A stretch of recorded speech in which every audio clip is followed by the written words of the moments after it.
ওয়ালাইকুম সুপ্রিয় দর্শক, আপনারা এখন যে পাতাটা দেখতে পাচ্ছেন সেটা হলো থানকুনি পাতা।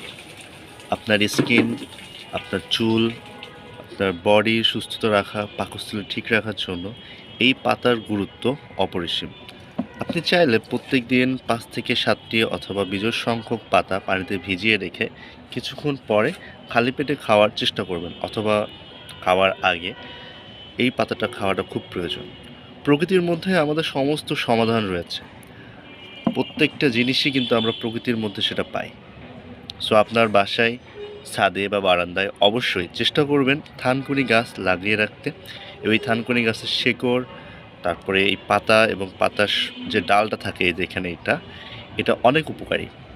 আপনার সুন্দর স্বাস্থ্য, সুস্বাস্থ্য কামনায় এই পাতার গুরুত্ব অপরিসীম। মহান আল্লাহর অন্যতম একটা নিয়ামত এই পাতা। নিয়মিত এই পাতা গ্রহণ করুন সালাদে, অথবা ভর্তায়, অথবা এমনি কাঁচা করে খেয়ে নিতে পারেন। ভালো থাকবেন।